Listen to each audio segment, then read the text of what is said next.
네, 반갑습니다. 황윤수입니다. 오늘 강의 시간부터는 이제까지 말씀드렸던 한비자의 인생 그리고 한비자의 국가경영 철학을 바탕으로 해서 그럼 우리가 거기에서 이러한 고전을 읽음으로 해서 우리가 현대에 받아들일 수 있는 지혜들은 어떤 것들이 있을까를 한번 살펴보는 시간들을 가지도록 하겠습니다. 먼저 첫 번째 우리가 지혜로 변화혁신, 한비자가 굉장히 중시했던 변화혁신에 대해서 살펴보도록 하겠습니다. 한비자의 그 5가지 제가 뽑아본 지혜는 한비자가 굉장히 강조했던 변화혁신, 그 다음에 두 번째는 명주 리더십, 명주라는 것은 훌륭한 리더를 얘기하는 겁니다. 그 다음에 세 번째는 우리가 사람을 잘 활용하는 기술, 방법, 지혜, 용인지혜. 네 번째는 목표에 도달할 수 있도록 만들어내는 성과 달성 지혜. 다섯 번째는 사적인 이익보다는 공적인 이익을 추구하도록 만드는 공익 추구 지혜. 이 5가지가 우리 현대 생활에서도 필요하고 앞으로 미래의 삶에서도 필요한 지혜들이 아닌가 싶어서 이 5가지 지혜 주제들을 가지고 앞으로 여러분들을 찾아뵙도록 하겠습니다. 먼저 오늘은 변화혁신에 대해서 살펴보도록 하겠습니다. 여러분, 세상은 참 빛과 같은 속도로 변해가고 있습니다. 제가 어릴 때 학창 시절에 우리가 집에 가보면은 전화기를 갖고 있는 사람들은 굉장히 부러움을 샀어요.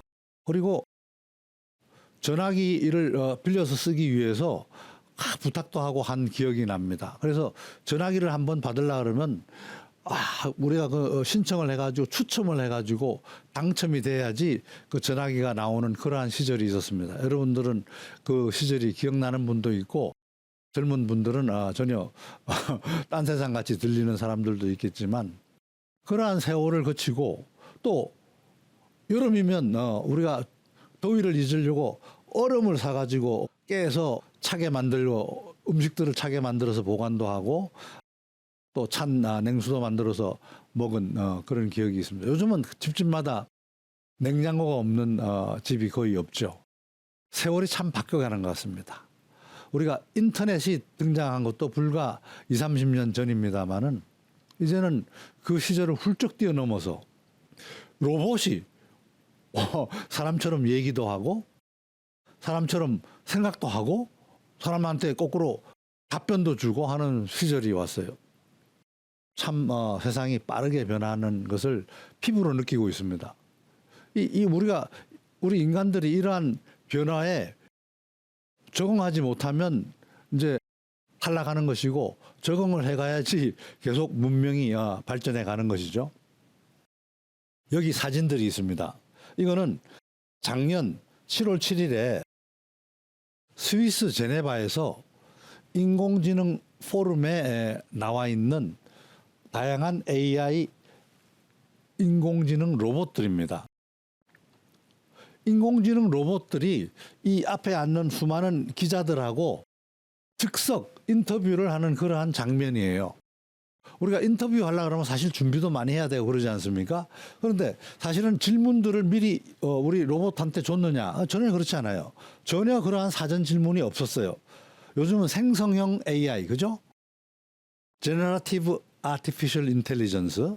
그 다음에 요새는 AGI라 그래가지고 Artificial General 인텔리전스, 제너럴 인텔리전스라는 것은 이제는 어떤 특정 바둑이나 또는 감시나 또는 어떤 특정한 문제풀이나 하는 그러한 특정 지능이 아니고 사람과 같은 다양한 일반 지능들을 갖춘 그러한 지능을 AGI라고 얘기합니다. 여기는 지금 생성형 로봇들이지만 이러한 기능들을 이제 가지고 있는 로봇들이에요. 그래서 인터뷰를 했어요. 근데 놀랍게도 이 AI 로봇들이 상당히 사람 지능 이상의 답변들을 내놓았다는 겁니다. 세상이 정말 달라지고 있습니다, 여러분. 여기 지금 이 로봇은 의료용 로봇이에요. 이제 이것도 물론 지능을 갖고 있는 로봇이죠. 그래서 이 로봇한테 물어봤다. 기자가 질문을 합니다. 로봇이 앞으로는 인공지능 로봇이 사람의 일자리를 다 뺏어가려고 한다 그러는데 정말 그렇게 생각하느냐라고 했더니 이 로봇이 답변한 내용이에요. 나는 인간과 함께 일하면서 도움과 지원을 제공할 것입니다. 기존 일자리를 대체하는 일은 없을 것입니다. 이렇게 답변을 했다 그래요. 참 지혜로운 답변이죠. 그다음에 요새 이제 영국에서 만드는 아메카 생성형 로봇이죠. 이 양반한테는 이렇게 얘기를 했어요.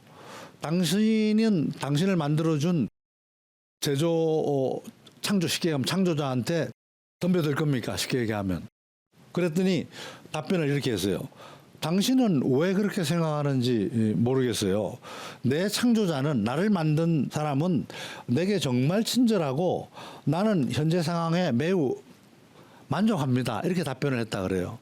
기발하지 않습니까? 이 답변들이 사람한테 물어도 쉽게 나올 수 없는 답변이에요. 이렇게 지금 점차 세상은 변해가고 있죠. 그런데 이러한 변해가는 세상, 한비자는 벌써 2300년 전에 굉장히 강하게 주장했습니다. 그죠? 우리가 법술세를 얘기하면서 이렇게 가야 된다. 국가 통치를 이렇게 가야 된다고 한비자가 얘기했지만 그거는 그 당시에 유가적 사상에 젖어 있던 군주들 입장에서 보면 굉장히 파격적인 그러한 제안이에요. 요즘으로 따지면 굉장히 진보적인 진보당이나 극진 좌파 진보 당에서 주장할 그러한 내용들이었습니다. 그러나 우리가 이 세상은 변하지 않고는 발전이 없죠. 그래서 슈페트는 이런 얘기를 했죠. 우리가 이거는 불사조입니다. 불사조. 죽지 않는 새, 불사조. 불사조는 피닉스라고도 얘기를 합니다만은 500년마다 태양의 도시 신전에 내려앉아서 저런 식으로 날개짓을 해서 불을 일으키고 자기 몸을 다 태운다 그래요. 자기 몸을 다 태우고 재가 남을 때까지 활활 타서 이제 완전히 재가 된 다음에 흙으로부터 다시 인간을 만들듯이 제로부터 다시 탄생해서 생존과 죽음과 부활을 반복하는 이러한 새라고 얘기합니다. 그래서 불멸의 상징으로 우리가 불사조 이런 얘기를 하죠.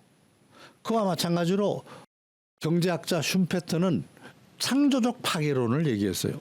창조를 하려 그러면 파괴를 하지 않고는 창조가 이루어지지 못한다. 다시 얘기하면 크리에이티브 디스트럭션을 얘기한 거죠. 그죠? 파괴하지 않고 창조가 일어날 수 있습니까? 창조와 파괴는 동전의 양면과 같다. 이런 얘기. 그래서 슈페트는 이미 효용 가치가 없는 것, 이런 것들은 과감하게 제거를 해야지 되고 그래야만 시장이 신선하게 유지될 수 있다. 그래서 창조적 파괴라는 말을 하면서 이거는 시장을 신선하게 만들어가는 메커니즘이다. 이렇게 얘기했습니다. 이거는 꼭 시장에만 해당되는 얘기는 아니고 우리의 일상생활, 모든 국가, 모든 조직에 똑같이 적용되는 그러한 얘기가 되겠죠. 여러분, 치타를 아시죠? 치타 동물은 굉장히 날렵하게 생겼고 또한 굉장히 속도가 빠릅니다. 치타는 약 200만 년 전에 태어났다 그럽니다.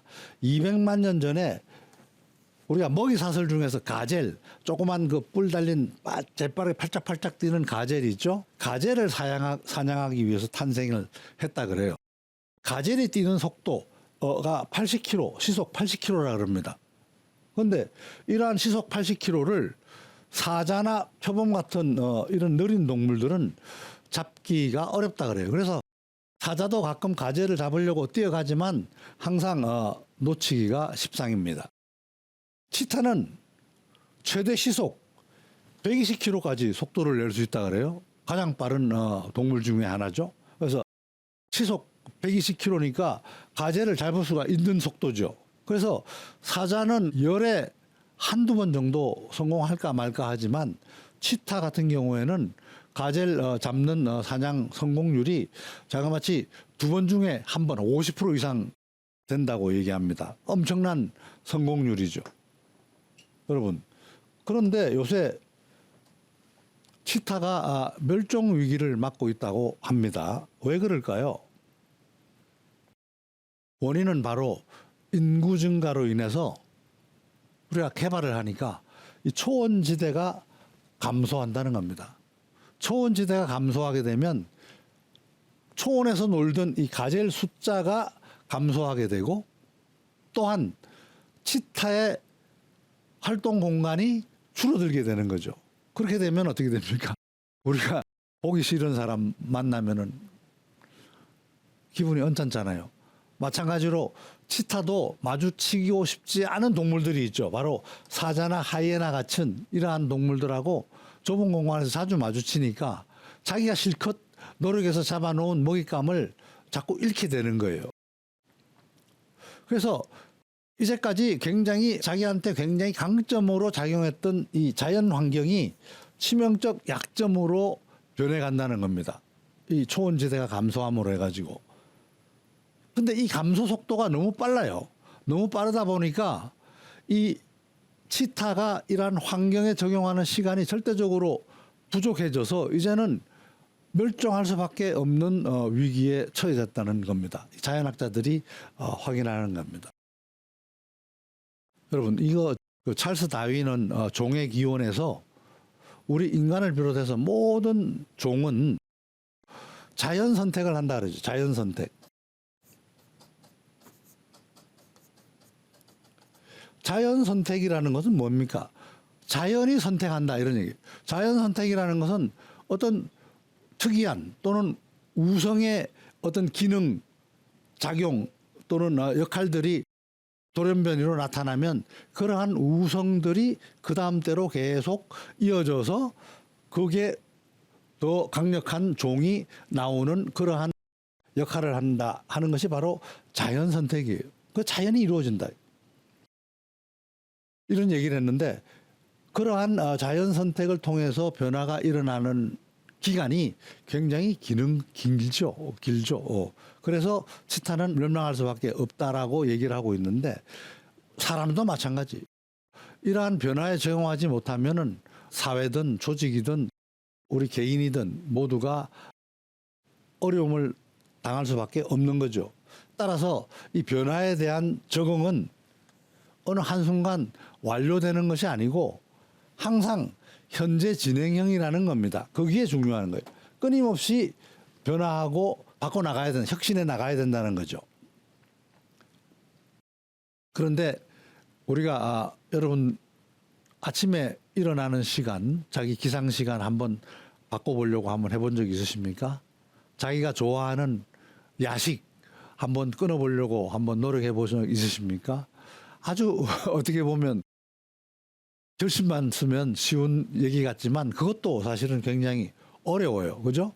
우리가 바뀌는 것, 바꾼다는 것, 혁신한다는 것 굉장히 어렵습니다. 나라도 마찬가지고 조직도 마찬가지고 개인도 마찬가지예요. 이거 한비자는 옛날에 다 예를 통해서 증명을 했어요. 우리가 상항 전번에 법치를 주장한 상항 얘기를 했죠. 상항이 자기를 채택 재상으로 이끌어준 효공한테 처음에 이렇게 얘기합니다. 성인은, 이때의 성인이라는 것은 훌륭한 임금을 얘기하는 거예요. 성인은 나라를 강하게 할 수 있다면 옛날의 법을 따르지 않습니다. 옛날의 법을 모범으로 삼잖아요. 불법 기고, 법이라는 것은 따른다. 불법 기고, 옛날 법을 따르지 않습니다. 백성을 이롭게 할 수 있다 그러면 옛날의 예를 쫓지 않습니다. 불순길에 순 따르다. 불순길에 옛날 예를, 옛날 제도를 따르지 않습니다. 이렇게 얘기를 합니다. 엎드려서 그렇게 얘기를 해요. 그랬더니 옆에서 듣고 있던 옛날서부터 효공의 오른팔 왼팔 중에 한 사람이었던 대부 감룡이 이렇게 얘기를 합니다. 신이 듣기로는 성인은, 훌륭한 임금은 백성들의 풍속을 바꾸지 않고 옛날의 관습, 제도 이런 걸 바꾸지 않고 교화를 시키고 지혜로운 자는 법을 고치지 않고 옛날 법을 그대로 두고 다스린다. 이렇게 얘기를 합니다. 성인은 불력 민의교, 불력 바꾸지 않고 가리키고 불변법 이치라. 법을 바꾸지 않고도 다스린다. 이 사람들이 훌륭한 임금이다. 이렇게 얘기합니다. 고 합니다. 백성들의 풍속에 따라 교화하면 옛날에 방법대로 사람들을 교화하면 힘들이지 않고 스스로 공이 이루어지고 현행법에 맞춰서 다스리면 관리들도 굉장히 익숙하기 때문에 백성들도 굉장히 편안해합니다. 이렇게 감룡은 상황이 변법을 실시하자고 얘기하는 것에 대해서 법을 바꾸고 제도를 바꾸자고 얘기한 것에 대해서 이렇게 반박을 합니다. 참 어렵죠, 그죠? 여러분이 효공이라 그러면 어떻게 하시겠습니까, 그죠? 그게 옆에 듣고 있던 또 우베코 하던 내부 두지가 또 이렇게 얘기합니다. 아유, 신이 듣기로는 100배의 이익이 되지 않으면 법을 고치지 않고 이익이 그만큼 많지 않으면 법을 안 고치고 10배의 효과가 나지 않으면 기물을 자기가 쓰던 물건을 바꾸지 않는다고 합니다. 자, 이가 불백, 100배 되지 않으면 불변법, 변법을 하지 않고 공이 불십, 10배가 효과적이지 않으면 불력기, 자기 수단 방법을 바꾸지 않는다고 했습니다. 신이 듣기로 옛날의 법제를 모범으로 삼으면 옛날 방식 따르면 허물이 없고 옛날의 예를 준수하면 잘못됨이 없어요. 합니다. 자, 법고 무과라. 옛날 법을 따르면 과실이 없고 순례 옛날의 예를 따르면 무사 이그러짐이 없습니다. 이렇게 딱 얘기를 합니다. 자청룡 우백호가 효공의 자청룡 우백호가 상황이 얘기한 변법하자 그랬더니 이렇게 반박을 하고 탁 나왔어요. 참 어렵죠, 그죠? 이 결정하기가 참 어렵습니다. 그러자 상황이 또 효공한테 얘기를 합니다. 세상을 다스리는 데는 한 가지 방법만 있는 것이 아니다. 나라를 이롭게 하는데도 옛날을 본받아야 할 필요는 없습니다. 불필법고 불필 반드시 뭐뭐 할 필요는 없습니다. 옛날 법을 따를 필요는 없습니다. 이 탕왕 그죠? 은나라 탕왕이죠, 그죠? 무왕 주나라 무왕이 그죠? 하은 은나라 주나라의 첫째 임금 이 왕업을 이룬 것은 그 옛날 법을 깨부수지 않았기 때문에 흥성한 것이며 은나라하고 한나라가 멸망한 것 옛날 법을 그냥 그대로 가져갔기 때문에 멸망했다. 이 탕왕하고 무왕은 탕왕은 거랑을 멸했고 무왕은 주왕을 멸했지 않습니까? 그러니까 옛날 제도를 깨부쉈죠. 그래서 왕이 그러한 새로운 나라를 세운 것은 옛날 법을 준수하지 않았기 때문에 그러한 새 나라를 만들어진 거고 거기에 망한 은나라하고 한나라는 옛날 법을 자꾸 준수하려고 했기 때문에 망했다라고 얘기하는 겁니다. 따라서 변법을 실시해야 된다. 바뀌어야 산다를 얘기를 하는 거죠. 여기서 퀴즈.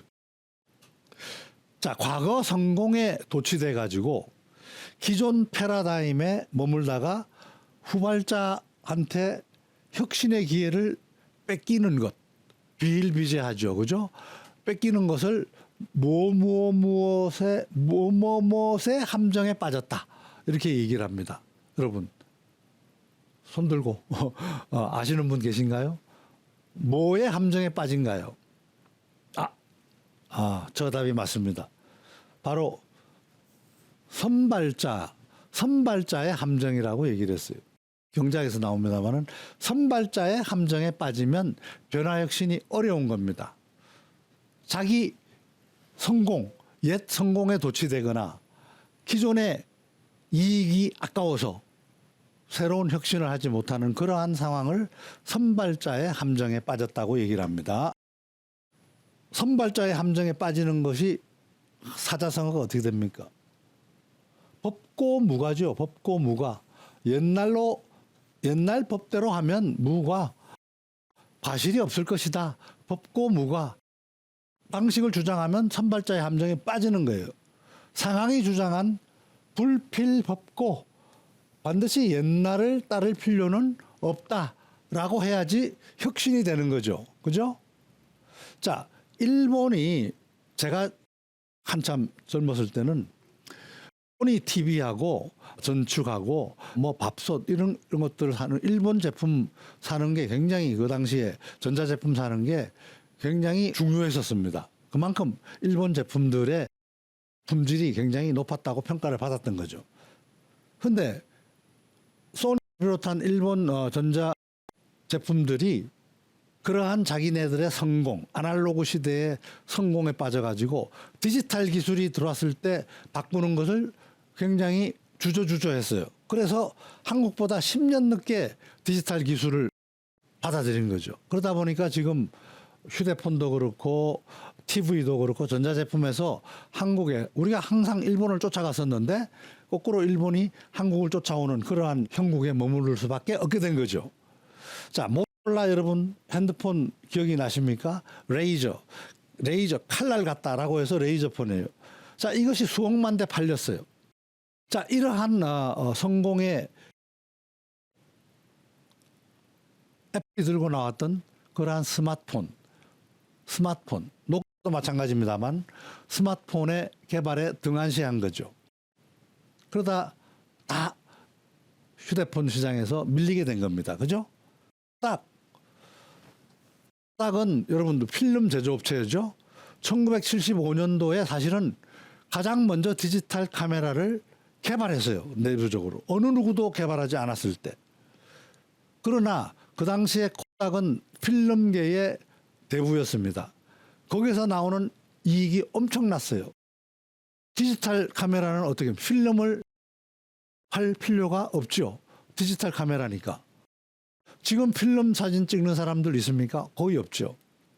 그러다 보니까 자기 옛날 이익이 있는 것을 두려워한 나머지 주저주저 하면서 다른 삼성 비롯한 다른 디지털 카메라 기술들 제조업체들한테 다 선점당해서 기존에 있던 이익도 다 망하게 되고 뺏기게 되고 이러한 디지털 카메라 시장에서도 선발주자가 아니고 후발주자가 돼버립니다. 그러다 보니까 회사가 망하게 됐죠. 자, 이런 것들이 바로 선발자의 함정. 다시 얘기하면 변화가 어렵다라는 얘기가 되겠습니다. 한비자는 법가지요. 법가는 인시제의, 때에 따라서 마땅한 제도를 만들어야 된다라고 주장하는 사람들이 바로 법가들이에요. 한비자도 예외는 아닙니다. 서양의 유명한 철학자 헤라클라이토스는 오직 변하지 않는 것은 변화한다는 사실뿐이다. 이렇게 얘기합니다. 그죠? 그런데 이게 기원전 540년이니까 지금부터 한 2500년 전 아닙니까? 한비자는 기원전 2300년도에 살았던 사람이에요. 그죠? 그러니까 한비자는 벌써 지금부터 2300년 전에 이 빨리 변하지 않으면 살지 못한다 하는 얘기를 수없이 해왔던 겁니다. 그래서 보면 심도편에 보면 이런 얘기를 해요. 법이 때와 함께 바뀌면 다스러지고. 참 멋있는 말이에요. 법여시. 법이라는 것은 꼭 우리가 법만 얘기하는 것이 제도도 포함되는 겁니다. 방식도 포함되고. 법여시. 법은 때에 따라 바뀌어 여시 전 굴러야 된다. 법도 때에 따라서 굴러야지 그 조직이 다스려진다 이런 얘기. 그리고 이러한 다스림이 통치가 세상의 요구사항, 세상이 필요로 하는 것과 맞으면 바로 유효하게 된다. 이렇게 얘기를 합니다. 그죠? 제도가 바뀌어야 된다. 만약 굉장히 너그럽고 느긋한 정책으로 모든 사람은 요순시대의 사람과 같은 그러한 태평성대를 누리는 그러한 시대에 맞는 정책으로 급박한 세상, 하루가 빠르게 돌아가는 세상의 백성을 다스리게 한다 그러는 것은 마치 고삐하고 채찍도 없이 성난 말을 부리려고 하는 것과 같다. 참 멋있는 말이죠. 마치 무비책, 이 고삐에 고삐와 채찍, 비책, 고삐와 채찍도 없이 한마, 성난말을 다스리려고 하는 거와 같은 거다. 시대에 맞는 법제도를 바꿔야 된다. 그게 뭐예요? 변화, 혁신, 빠르게 바뀌지 않으면 안 된다. 그런데 지금 우리가 살고 있는 이 우리나라, 우리 조직, 우리 사회, 민의에 따라서 바뀌어야 된다고 많은 사람들이 생각하고 있는데도 바뀌지 않으면 어떻게 됩니까? 부강해질 수 있는 방향이 아니고 쇠락해지는 방향밖에 남지 않는 거죠. 바뀌어야 됩니다. 다음 강의 시간에 뵙도록 하겠습니다.